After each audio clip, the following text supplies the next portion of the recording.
ओम।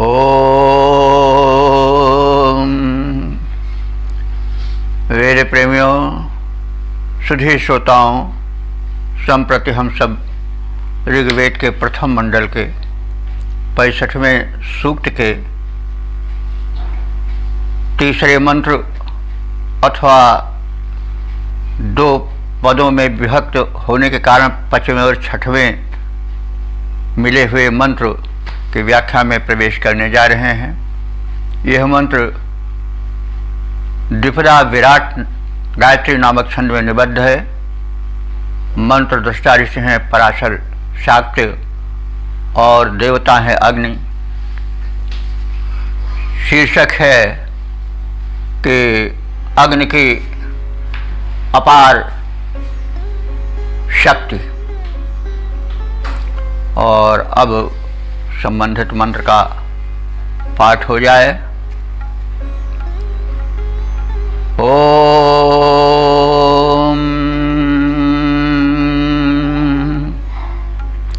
पुष्टिर्न रणवाक्षितिर्न पृथ्वी गिरिर्न भुजमक्षोदो शंभो अत्यो नाजमन्तसर्ग प्रतक्तः सिन्धुर्न क्षोदः क ईं वराते। शब्दार्थ जाने। पुष्टिर्न अग्निदेव, पुष्टिर्न रणवा। अग्निदेव रमणीय हैं। रणवा माने रमणीय हैं। कैसे रमणीय हैं? पुष्टि ना, जैसे पोषण रमणीय होता है। पोषण के प्रति लोगों का बड़ा लगाव होता है। पुष्ट करने वाले अन्न, रस रसायन, औषधियों के प्रति लोग बड़े आग्रहपूर्वक दौड़ते हैं। उसमें उनको बड़ी रमणीयता, बड़ा सौंदर्य, बड़ी शक्ति के दर्शन होते हैं, तो इसलिए वो बड़ी प्रिय होती है, बड़ी रमणीय लगती है। तो जैसे पोषण बड़ा रमणीय है, बड़ा आकर्षक है, बड़ा प्रिय है, वैसे अग्निदेव भी पोषक हैं और परम प्रिय हैं। और क्षितिः न, क्षिति कहते हैं पृथ्वी को। तो अग्निदेव का विस्तार पृथ्वी की तरह अनंत है। पृथ्वी पर हम जिस ओर चलते जाएं उसका अंत नहीं मिलता है। तो अग्निदेव का विस्तार पृथ्वी की तरह बड़ा व्यापक है। वे पोषण पदार्थ की भांति परम प्रिय हैं और रमणीय हैं। और कैसे हैं? गिरिः न भुज्म। गिरि माने पर्वत होता है, न माने समान। तो वे पर्वत के समान, भुज्म माने भोजन देने वाले हैं। पर्वत भोजन कैसे देता है भाई? तो तमाम वृक्ष, तमाम फल फूल देने वाले पौधे, मेवा आदि, काजू किशमिश आदि तमाम इसके जो वृक्ष होते हैं, बादाम आदि के प्राय पर्वतीय प्रदेशों में ही पाए जाते हैं। और पर्वतीय प्रदेश ही से तो जल भी आता है नदी के रूप में। तो इसी उद्देश्य को, इसी सत्य को ध्यान में रख करके ऋषि कह रहा है कि अग्निदेव जो हैं वो गिरिः न भुज्म। जैसे पर्वत प्राणियों को भोजन प्रदान करता है विविध फल फूल आदि के द्वारा और जल प्रवाह के द्वारा, वैसे ही अग्निदेव भी भिन्न भिन्न प्रकार से प्राणियों को भोजन उपलब्ध कराते हैं। कैसे? जैसे वर्षा भी तो अग्नि के माध्यम से होती है। जो फल में पकता है, रस बनता है और जो अन्न पकते हैं वो सब अग्नि के ताप ही से तो पकते हैं, तो इसी रूप में इसको समझना चाहिए।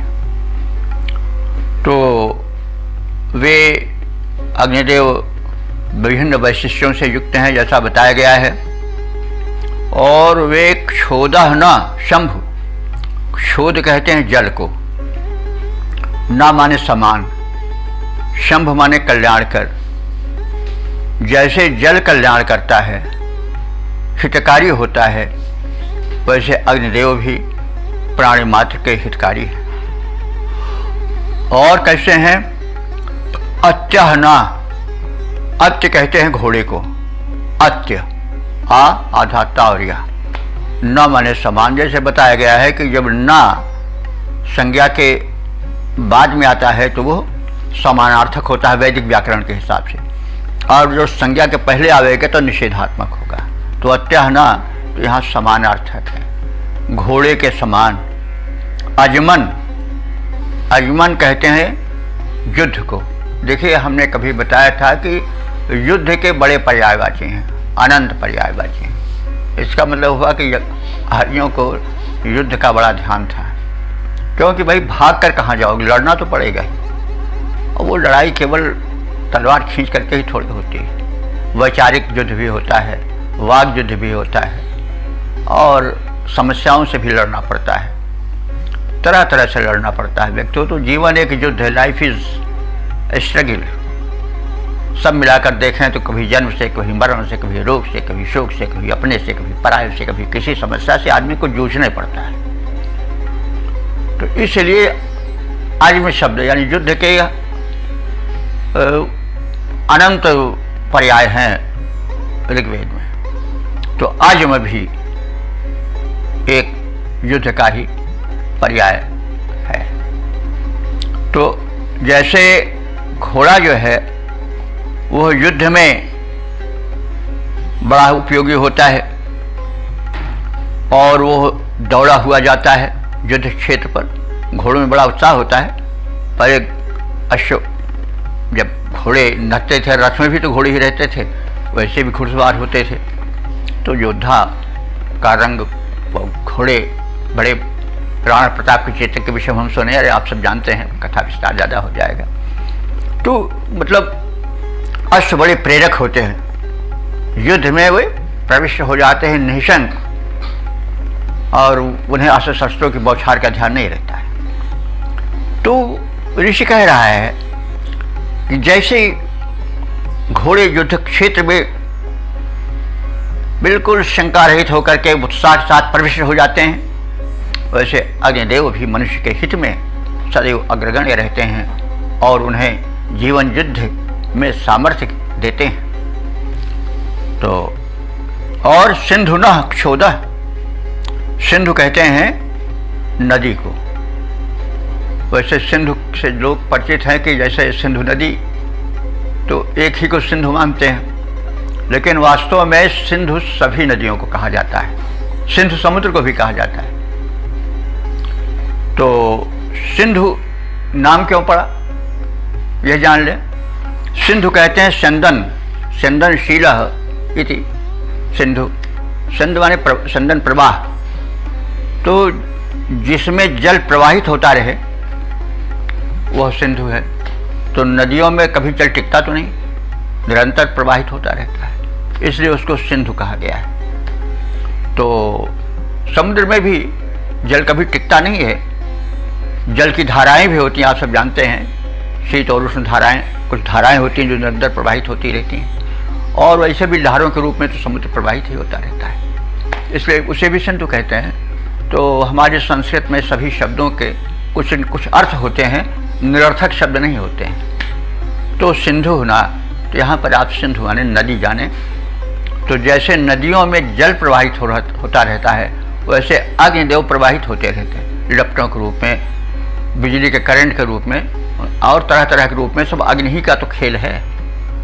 ये जो सब जितना हो रहा है संप्रेषण, वो सब ऊर्जा से हो रहा है, और अग्नि ऊर्जा रूप है। तो अब अग्नि की कितनी महत्ता है, वो होते होते होते होते परमात्मा तक ऋषि पहुंच जाता है। तो अग्नि की महत्ता का वर्णन है।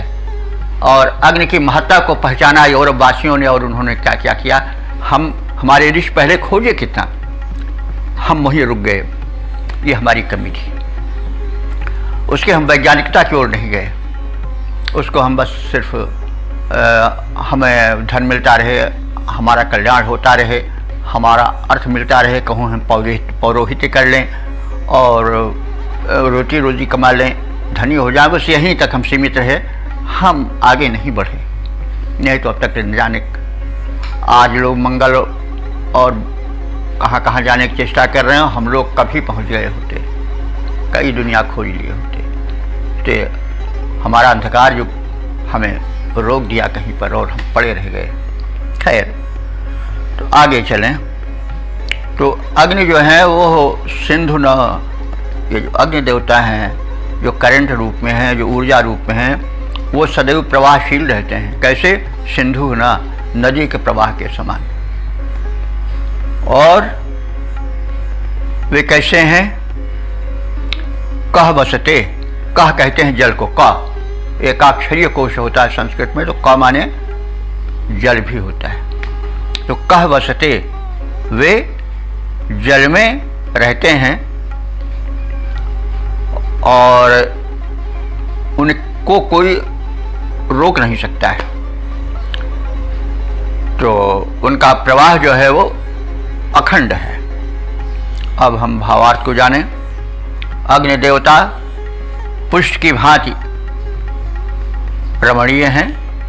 जैसे पोषक पदार्थ बड़ा प्रिय लगता है, वैसे वे भी बड़े रमणीय लगते हैं, प्रिय लगते हैं। पृथ्वी की भांति उनका विस्तार है। पर्वत की भांति वे पोषण प्रदायक हैं। जल जैसे हितकारी होता है भिन्न भिन्न रूपों में, वैसे ही अग्निदेव भी भिन्न भिन्न रूपों में प्राणियों का हित करते रहते हैं। और युद्धस्थल पर वीर द्वारा प्रेरित अश्व जिस प्रकार से बढ़ता है, वैसे वे मनुष्य को आगे प्रगति पथ पर ले जाते हैं, विजय दिलाते हैं। और जैसे तटों को तोड़ती हुई नदी की धारा निरंतर बढ़ती जाती है, उसी प्रकार से अग्निदेवता भी वेग से बढ़ते जाते हैं, अन्वेषण के लिए मनुष्य को आगे बढ़ाते रहते हैं। और अग्नि का जो वेग है वो अनिरुद्ध है, रोका नहीं जा सकता है। और इस प्रकार से उनकी वृद्धि जो है वो निरंतर होती रहती है। और वे सिखाते हैं, शिक्षा देते हैं कि तुम भी आगे बढ़ो, बढ़ना ही जीवन है और रुक जाना ही मृत्यु है, तो तुम आगे विकसित होते रहो, ये शिक्षा देते हैं। अग्नि इसलिए भी बात है कि अग्नि ऊर्ध्वगामी होता है। जितनी चीज़ें आगे बढ़ती हैं, चाहे वो मिसाइल्स हो, फुलझड़ी हो, कोई भी हो, सो अग्नि स्वयं ऊपर ऊर्ध्वगामी होती है। इसीलिए वो एक शिक्षण देती है कि तुम आगे बढ़ो, आगे बढ़ाना ही जिंदगी है, प्रगति ही जिंदगी है और गति का रुक जाना ही मृत्यु है। तो अग्नि जीवन दाता है, अग्नि संदेश वाहक हैं, अग्नि प्रेरक हैं, अग्नि सर्वस्व हैं। अब इसके हम छंदोबद्ध रूप को देख लें। अग्नि रूप भगवान होहिति प्रधान तुम, अग्नि रूप भगवान होहिति प्रधान तुम, पुष्ट के समान रमणीय हितकारी हो, भूमि जो महान पुष्टि दाता शैल के समान, जल के समान शुचि रुचि भरे भारी हो, रणभूमि ओर जाता अश्ववीर प्रेरित ज्यों, सिंधु ओर सरिता ज्यों वेग से सिधारी हो, त्यों ही निज भक्त और जाते भगवान तुम, हम हैं पुजारी तुम भक्त भय हारी हो, हम हैं पुजारी तुम भक्त भय हारी हो। ओम। वेद प्रेमियों, सुधीर श्रोताओं, संप्रति हम सब ऋग्वेद के प्रथम मंडल के 65वें सूक्त के चौथे मंत्र में प्रवेश करने जा रहे हैं। इस मंत्र में 7वें और 8वें इन दो छंदों का समावेश है। जैसा पहले कहा जा चुका है, यह द्विपदा विराट छंद है। संपुटित तो एक मंत्र के रूप में होता है, व्याख्या भी साथ साथ होती है, लेकिन इसमें दो मंत्रों का प्रवेश रहता है। इसीलिए द्विपदा विराट कहा जाता है। तो इसमें यदि हम उस दृष्टिकोण से देखें तो 7वें और 8वें मंत्र का प्रवेश है, और अगर क्रम से देखें तो इसमें एक रूप में चौथा मंत्र है। तो इस प्रकार से हम इसके परिचय को प्राप्त किए। ये छंद जो है इसका वो है, जैसा अभी हमने कहा है, वो द्विपदा विराट है, और दृष्टा ऋषि हैं पराशर शाक्य और देवता हैं अग्नि। और इस मंत्र का शीर्षक है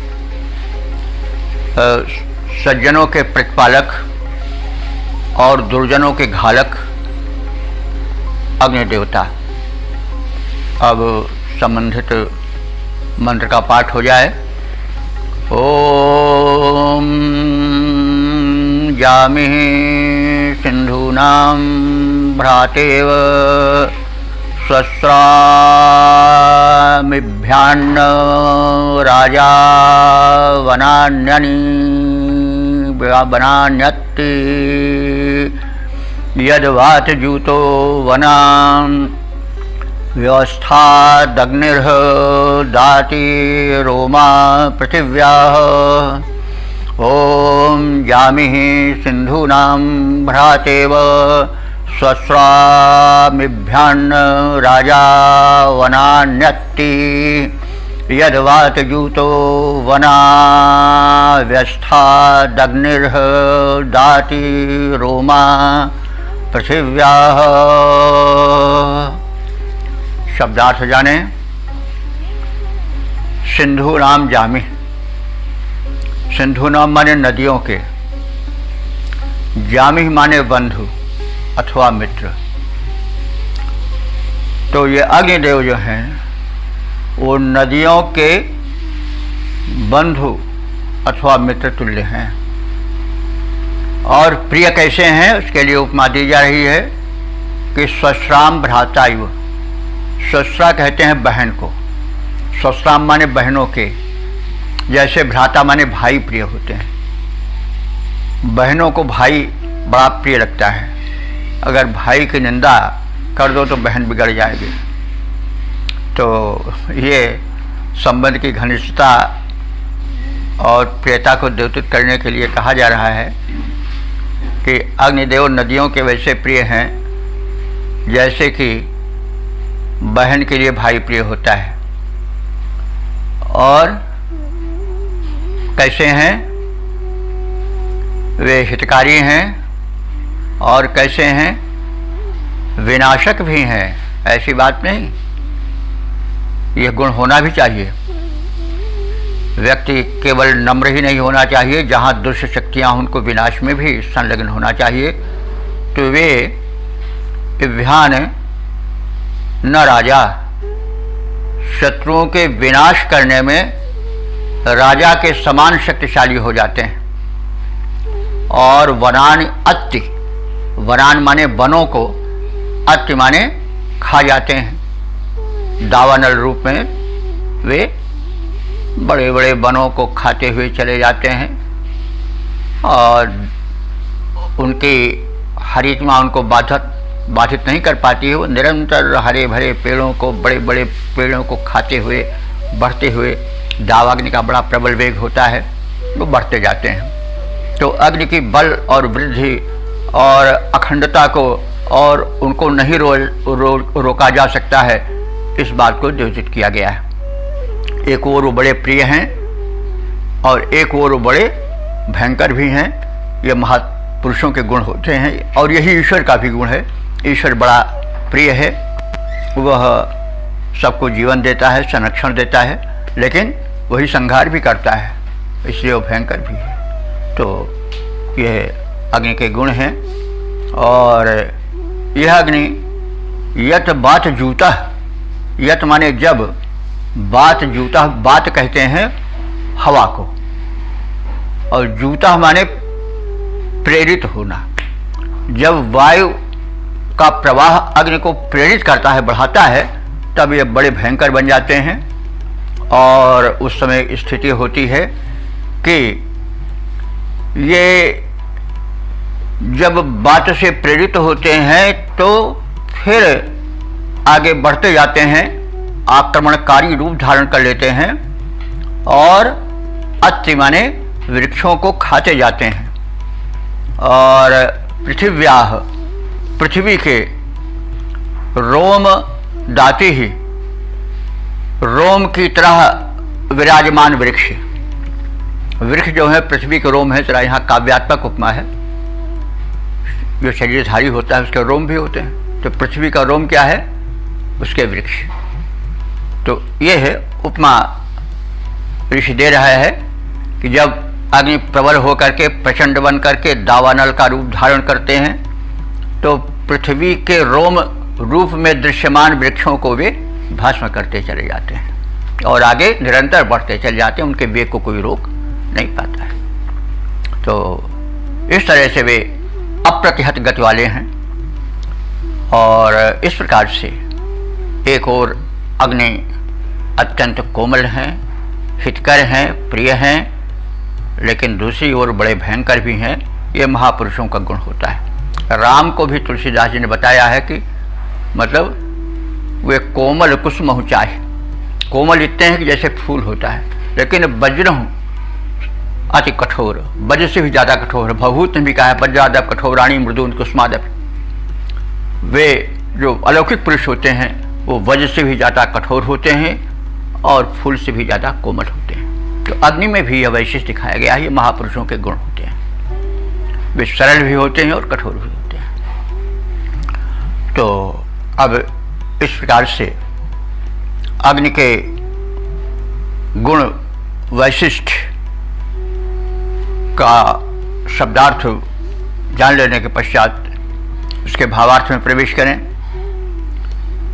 अग्नि से जलोत्पत्ति है। अस्तु नदियों को वैसे प्रिय है जैसे बहनों को भाई प्रिय होते हैं। अब यहाँ एक प्रश्न होता है कि भाई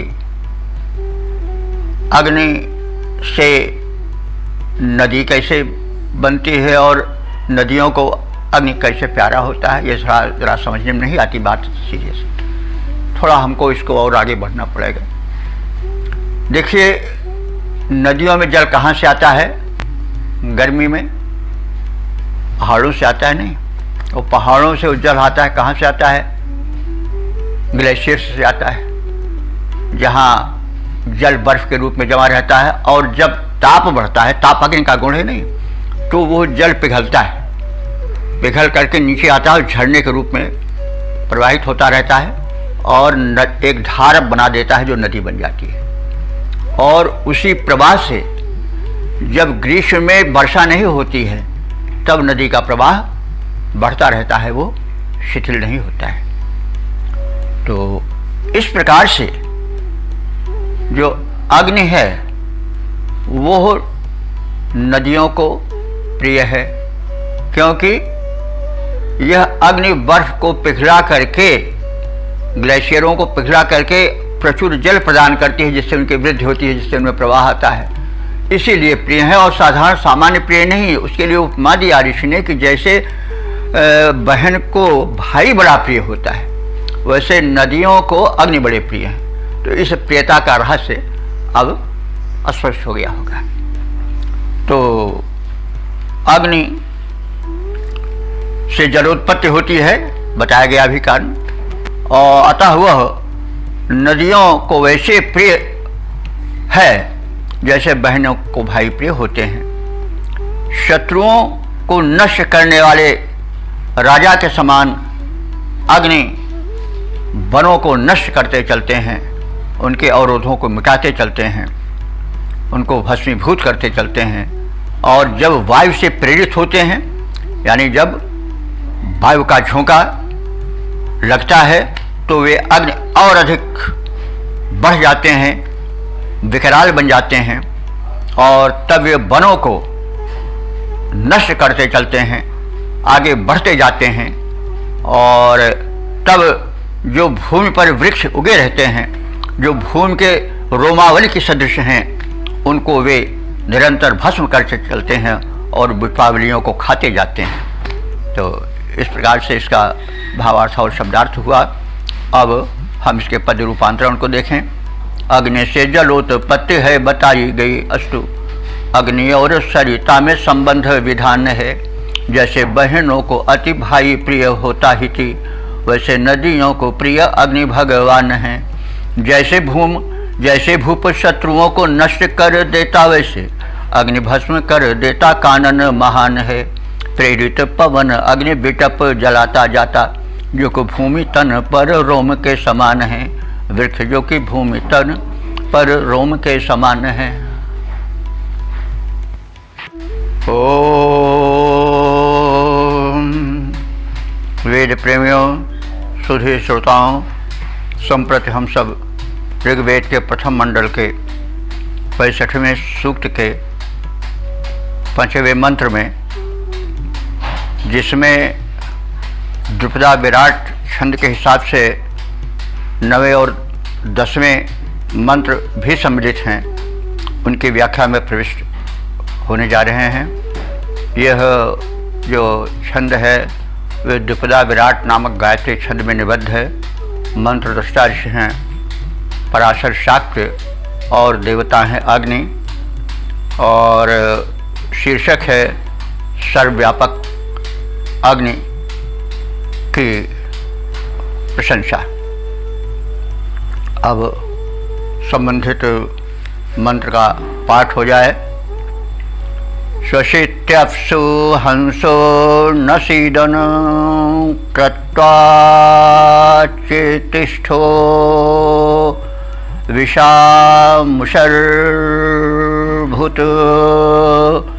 सोमो न वेधारित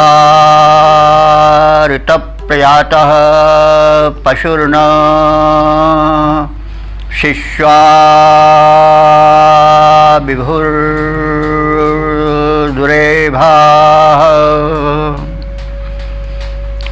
अब शब्दार्थ से परिचय प्राप्त करें।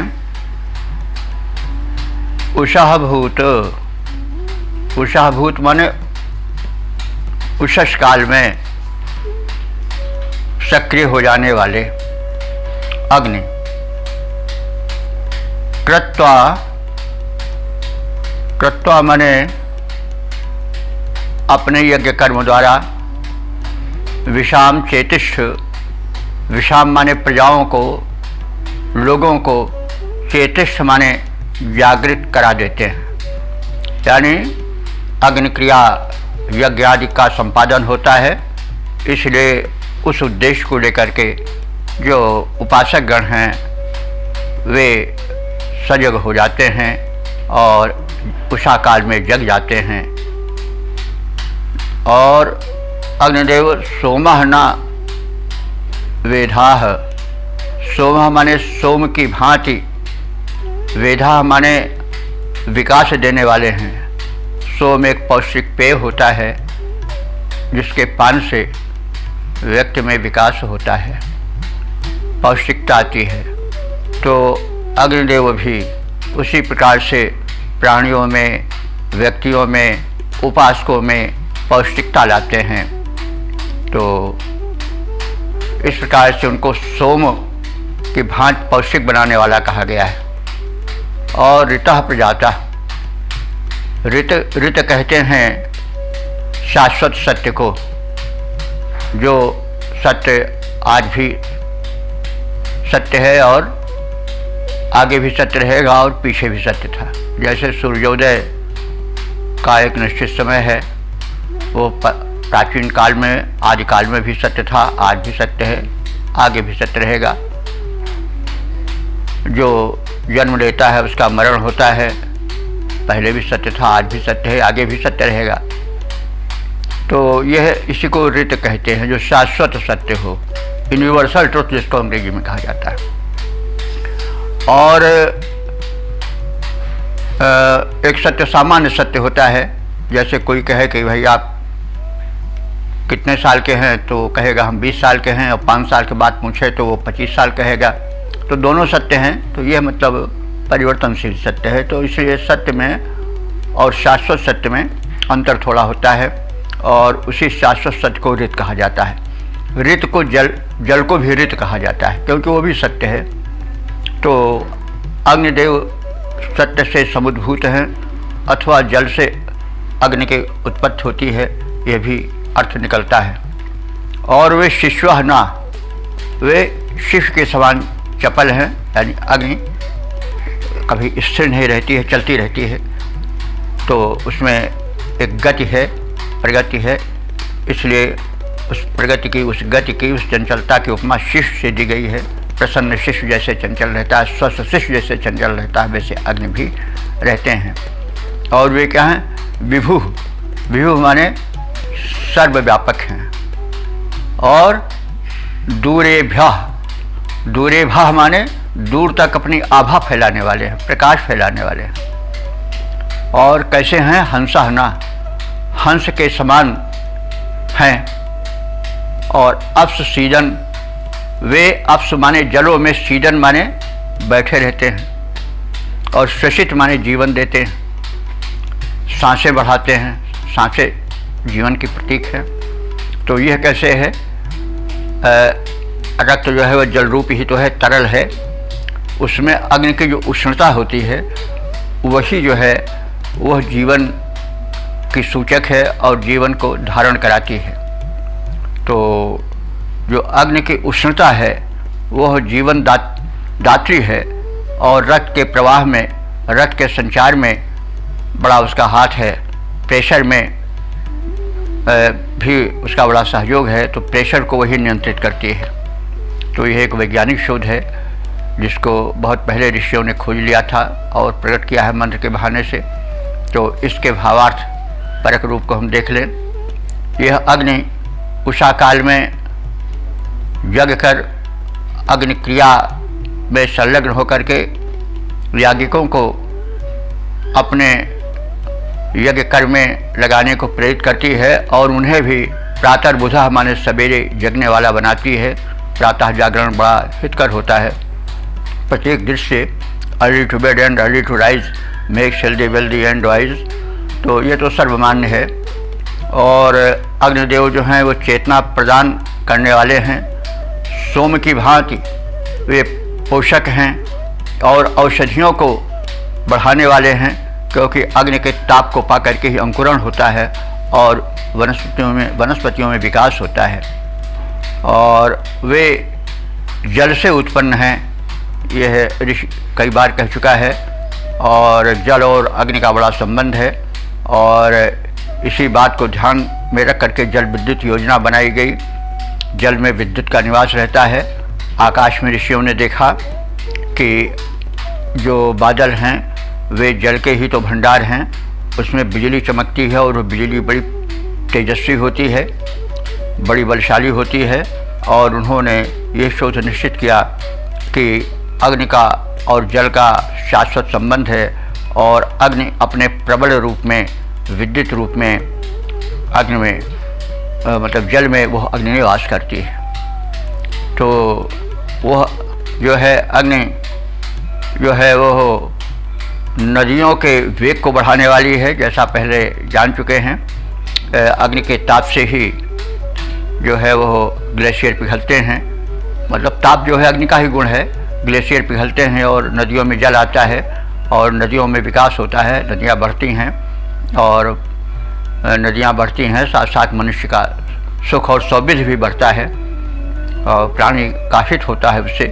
और अग्निदेव जो हैं वो जैसे स्वस्थ शिशु चंचल होता है, आकर्षक होता है, वैसे वे भी चंचल हैं, आकर्षक हैं और दूर दूर तक वे प्रकाश फैलाते रहते हैं। ये अग्निदेव जल में हंस के समान बैठकर विचरण करते हैं। वे प्राण को धारण करते हैं। सूक्ष्म अग्नि के कणों के प्रभाव से शरीर में रक्त उष्ण होकर निरंतर प्रवाहित हो रहता है। रक्त में गर्मी होती है, कहते हैं इनके खून में बड़ी गर्मी है, वो ऊर्जा का प्रतीक है। तो यह वैज्ञानिक सत्य भी इससे प्रकट होता है कि शरीर में जो ऊष्मा है उस ऊष्मा से रक्त में भी तेजी आती है और उसका प्रवाह जो है वो नियंत्रित रहता है और वह शरीर में रक्त को उष्ण बना करके प्रवाह के योग्य बनाए रखता है। प्रेशर उससे नियंत्रित होता है। तो इस प्रकार से हम अग्नि की महत्ता को जानें। तो अब हम इसके पद रूपांतरण को देख लें। सूक्ष्म स्थूल दोनों ही प्रकार अग्नि सक्रिय हैं। सूक्ष्म स्थूल दोनों ही प्रकार अग्नि सक्रिय हैं। जीवन में अग्नि नित्य चेतना जगाता है। उषा काल में प्रबुद्ध अन्यों को जगाता तथा वन के प्रकाश कर्म जाल बिखराता है। सोम सम औषधि के गुणों को बढ़ाता और शिशु जो चपल अग्नि कार्य निपटाता है। हंस के समान जल में निवास करता है। तन में लहू प्रवाह बन दौड़ जाता है। तो विद्युत रूप में अग्नि का जल में निवास एवं रक्त प्रवाह में उष्णता बनकर संपूर्ण शरीर में पोषकत्व का वितरण, यह अग्नि का वैज्ञानिक गुण है और यह मंत्र में वैज्ञानिक शोध द्रष्टव्य है। और क्वाथ आदि में जो गुण प्रकट होता है, क्वाथ माने काढ़ा, वो अग्नि के संयोग से ताप से काढ़ा बनता है और काढ़े से एक विशिष्ट गुण का वर्धन होता है औषधियों में, तो उसमें भी अग्नि का योगदान रहता है। इसलिए अग्नि की बहुआयामी शक्ति का दिग्दर्शन इन मंत्रों में हुआ है। अब हम इन मंत्रों को जान लेने के पश्चात अब इस 65वें सूक्त का संक्षिप्त परिचय प्राप्त कर लें। इस प्रथम मंडल के 65वें सूक्त में द्विपदा गायत्री छंद का प्रयोग है। द्विपदा विराट गायत्री छंद का प्रयोग है और इसके मंत्र दृष्टा हैं पराशर शाक्य और देवता अग्नि हैं। और अभी तक जो कुल मंत्र व्याख्यायित हुए हैं वो उनकी संख्या है 755। और इस मंत्र में यूँ तो पंक्ति के रूप में 7 5 मंत्र है, लेकिन प्रत्येक मंत्र में 2 मंत्र समाये हुए हैं, इसलिए हम 5 और 10 भी कह सकते हैं। यानी हम इसको 10 मंत्र मानकर चलते हैं, क्योंकि जो गणना हुई है संहिताओं में वो 10 मंत्र के रूप में हुई है। इस प्रकार से द्विपदा विराट गायत्री छंद में निबद्ध इस 65वें सूक्त में 10 मंत्र व्याख्यायित हुए। अब तक कुल जो व्याख्यायित मंत्र हैं उनकी संख्या 755 हो चुकी है। और इसमें अग्नि के वैज्ञानिक महत्व और अग्नि के आध्यात्मिक महत्व का बड़ा ही सटीक चित्रण हुआ है। हमारे ऋषि किस प्रकार से अग्नि की वैज्ञानिकता को पहचान चुके थे, और कहना अतिशयोक्ति नहीं होगा कि इस अन्वेषण का लाभ हम भले न ले सके हों, लेकिन यूरोप वासियों ने पर्याप्त लिया है। उन्होंने अग्नि की महत्ता को समझ करके और उससे तरह तरह के यंत्रों का आविष्कार किया। और आज जो ये क्रिश्चियन जात है, यूरोप में रहने वाली जात है या अमेरिका में सब क्रिश्चियंस ही हैं, इन्होंने वेदों के इस ज्ञान को प्राप्त करके आगे इस भूमंडल पर अपनी धाक जमा चुके हैं। ये है ध्यातव्य है, विचारणीय है कि जब से यूरोप वासियों का भारत से संपर्क हुआ तभी से उनमें विज्ञान बुद्धि जागृत हुई, और इसमें वेदों का बड़ा भारी महत्व है। और हम भारतीय तो वेदों के अपने ऋषियों के इस शोध पर गर्व करने वाले हैं। भारत के लिए गर्व का विषय है कि वेद उसी भूमि में देखा गया। ईश्वरीय संदेश वेद को भारत के ऋषियों ने ही ग्रहण किया और उसको वेद का रूप दिया। तो हम तो धन्य हैं, हम महान हैं इसलिए कि हमारी ही भूमि पर, भारत भूमि पर ही वेद की रचना हुई। और साथ ही साथ हम बड़े अन्वेषण को मंत्रों के माध्यम से संकेतित किए। यह बात अलग है कि हम भारतवासी अंधकार युग में पढ़ करके अपने वेद को केवल धर्म का साधन मान करके स्वस्य पाठ तक ही सीमित रखे, लेकिन अब हमें आगे बढ़ना है, हमें वेद मंत्रों के तह में प्रवेश करना है। हम आपसे अनुरोध करते हैं, प्रार्थना करते हैं कि आप इस पर ध्यान दें, मंत्रों की गंभीरता में उतरें और जैसे कोई गोताखोर सागर के तल से मोती निकाल कर लाता है, वैसे जो वेद का विज्ञान है उसको लावें। और अभी तो वेद का बहुत थोड़ा लोग जान पाए हैं, हम अधिक से अधिक जानें और इस भूमंडल को स्वर्ग बनाएं। जैसा कि प्रारंभ के मंत्र में कहा गया है कि देव जो हैं वो धरती को स्वर्ग बनाने के क्रम में अग्नि को खोजने को चले। तो अग्नि को खोजने को चले का मतलब हुआ अग्नि पर आधारित ऊर्जा विषयक आविष्कार को किए। और जैसा हम सब जानते हैं कि जितना आविष्कार है वो अग्नि की ऊर्जा से ही संबंधित है, चाहे यान हो कोई, चाहे आकाश में छोड़े जाने वाले ग्रह उपग्रह हों, वे सब ऊर्जा से ही चलते हैं। और ऊर्जा जो है अग्नि की ही देन है, अग्नि ऊर्जा रूप है। तो शरीर भी जिस ऊर्जा से चल रही है वो ऊर्जा अग्नि ही है। तो अग्नि जब मंद हो जाती है तो शरीर भी मंद हो जाता है, और अग्नि का बिल्कुल निकल जाना शरीर का ठंडा हो जाना है, मृत्यु का हो जाना है। तो ऊर्जा अग्नि का विशेष गुण है, इसलिए ऊर्जावान अग्नि की उपासना बड़ी सटीक है। तो हम आत्मशक्ति विकास के लिए तो अग्नि के उपासक बने ही, साथ ही साथ हम वैज्ञानिक दृष्टिकोण से भी ऊर्जा के स्वरूप अग्नि की पहचान करें और आगे अन्वेषण को बढ़ावें। और हम ऐसे ऐसे अन्वेषण करें कि लोग दांतों तले उंगली दबाते रह जाएं, और हम पूर्ववत अपने ऋषियों की परंपरा को बढ़ावें, वेद का गहन ज्ञान प्राप्त करें, उसको अन्वेषण दृश्य देखें, केवल स्वस्थ पाठ तक ही उसको सीमित न रखें, केवल कोर्स में ही उसको डाल करके सीमित न हो जाएं, बल्कि उसके वैज्ञानिक प्रारूप को देखें और आगे अपना कल्याण करें, भारत का भाल ऊंचा करें और विश्व को नया संदेश दें। हम वैज्ञानिकता को आध्यात्मिकता से जोड़ करके उसको आगे बढ़ावें और मानवता का परम हित करें, जो कि ऋषियों का उद्देश्य था। अब हम इस प्रार्थना के साथ, विनय के साथ अपने वाणी को विराम देना चाहते हैं, और आपसे अनुरोध है कि मेरे इस प्रार्थना पर आप ध्यान देंगे और वेद के विकास को, उसके प्रकाश को चारों ओर फैलाएं और मुझे सम्मति देते रहें कि और क्या करना उचित है। और आप स्वयं इस वेद की गहराई में प्रवेश कर इसकी वैज्ञानिकता को, इसकी आध्यात्मा को पहचानें, आत्मकल्याण करें और विश्व कल्याण करें, भारत के भाल को ऊंचा उठाएं। इसके साथ में अपनी वाणी को विराम देता हूँ।